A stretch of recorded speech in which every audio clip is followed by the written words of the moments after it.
Today, as you see behind me, I'm off to do the Mutawintji historic Aboriginal ground tour.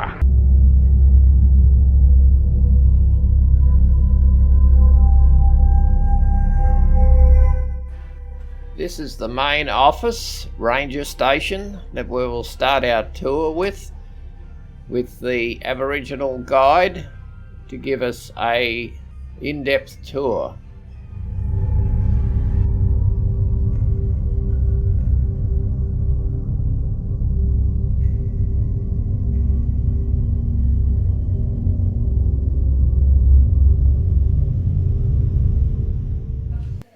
Here you see, sitting at the table, is our Aboriginal guide, who will take us for an in-depth tour of the locked site that can only be taken as a tour.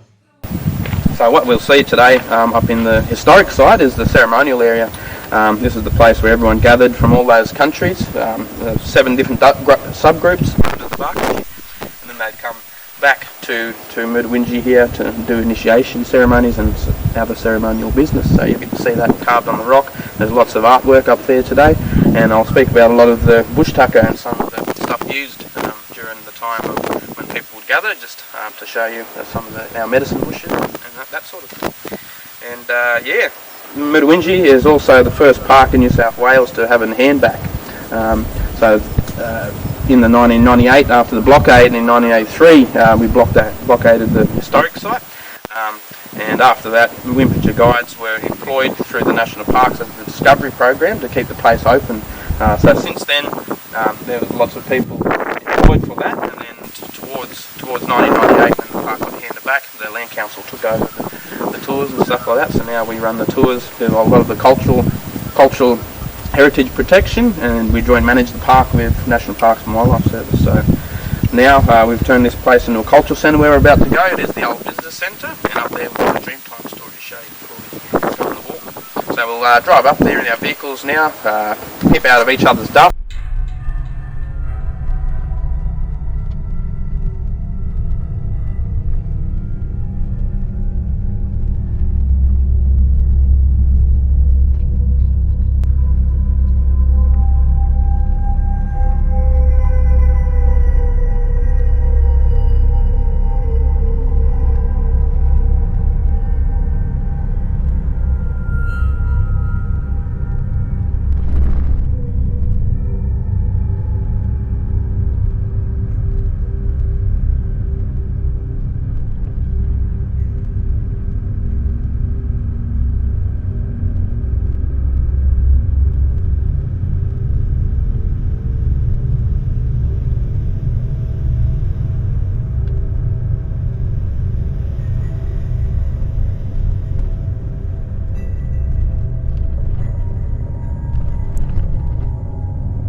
Part of the land of their birth. Their spirit is part of a particular place and its story. Mutawintji is a very important place for our ceremonies, to renew the stories and to retain our links with them when they ignore the law of the land. Each place, each object in the landscape has a story to tell. Their story is the land. Together with the National Parks and Wildlife Service, we will look after this place. As you wander through this place, Remember, each part of Mutawintji has meaning. Help us to look after it. The Derenya, the good teachers. Frog Finya lived under the rocks by the rock owl. A cunning sly frog. He worked on the people and led them in. At Broken Hill is a place called Willera, where a large mob of people gathered. In a flash, he shattered the place, killing many people. The weather became drier and drier. Sand country began to drift in the hot west winds. Mayala Lake became a bed of dry red dust. Rockall after rockall dropped. A few kangaroos still hung about the plains by Mount Wright Creek. Kuluwa's bodyguard killed one of these kangaroos and fed all.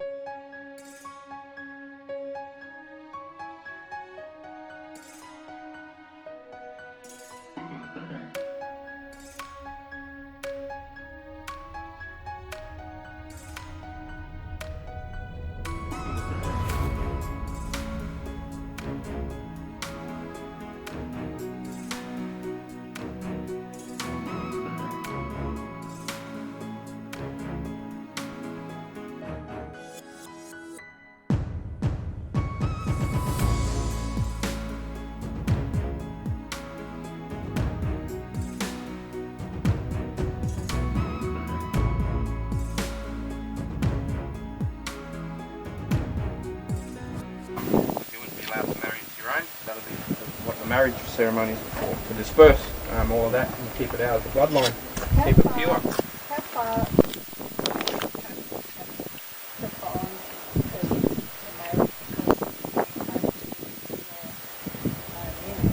Yeah, yep, that's right. So yeah, we'd have to go outside, so cross the river, past the Paru River, past Tibooburra, to marry outside of our tribe.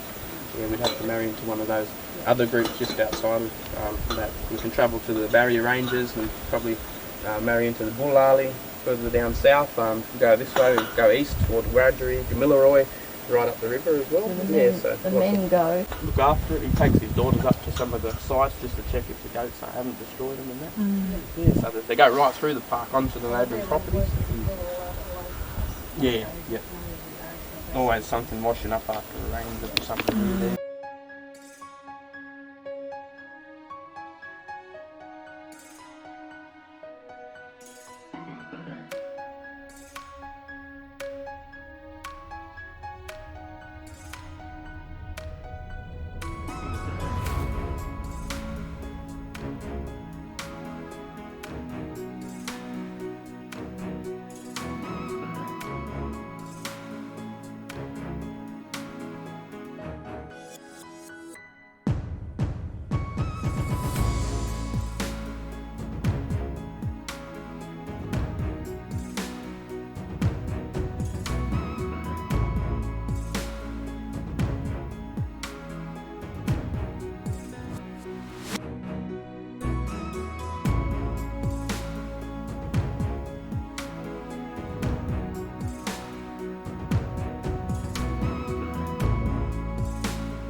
So it might be a Bates family using this part, maybe the Kerwin family or a different family over here. So it was all reserved for each other so they can utilise them. But in here, a lot of it's been battered by the rain, but this is the only collection of multi-layered ochre in the caves that we're supposed to have in all these caves up here. So we'll get up to the next one. This represents the water hole that can be utilised during the ceremony. So this one here is the two arches. So the arches, like you've seen over there, carved. When an arch is painted, it's usually a hill and a water hole, and there's a circle there. and that is what you turn your back to in the cave to show you the water. So if I turn my back to this one, straight over the back there is a gorge. So off that gorge would be a ceremonial water hole that we can access only during ceremonial times. So this one would have to be vacated and kept clean and pristine for only ceremonial use. Between that, it would be left alone. So that's what that means there. This is also one where they've done a print. So all the other things had to be stenciled, but the prints were placed over the top of symbols to show that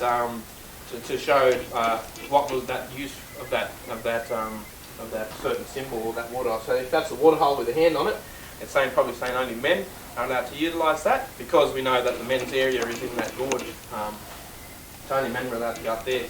Up the other end where the women are, they'd also have signs there, something to say that only women are allowed in this area as well. And they'll be in red ochre, yellow ochre, or this white kopai, or kupfu they call it.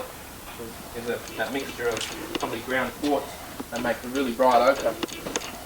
Oh, really bright paint, I should say. So that's what that is there. Tally marks here is like the tally marks we use today, just to tally up stuff. They were used for mainly real significant events, so maybe once in a blue moon, maybe an eclipse or something like that. They'd have a really special event, dance, which they'll mark with these special markings. The ones in red and other ones are for family groups in yellow, all through the gorges, all through different caves. They'd have lots of different marks to tally up their events, their initiations. Now I'll take you for a tour of the campground, just so you can see what it's all about.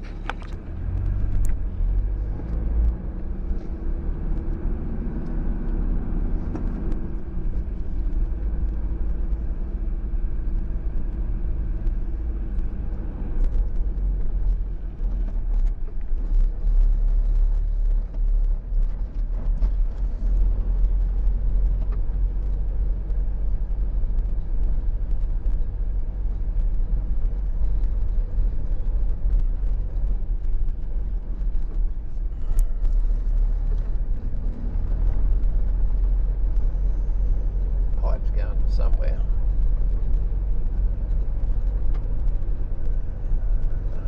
Kimberley camper.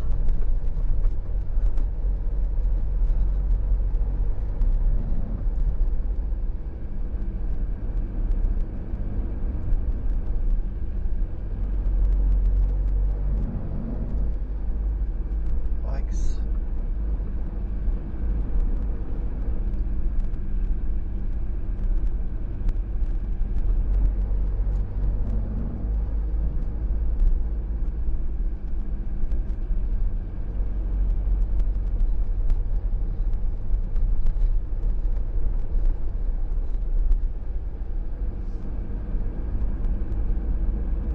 There's a number of nice tables and chairs, shelter sheds, toilets, hot showers, lots of amenities, and only $6 a person a night.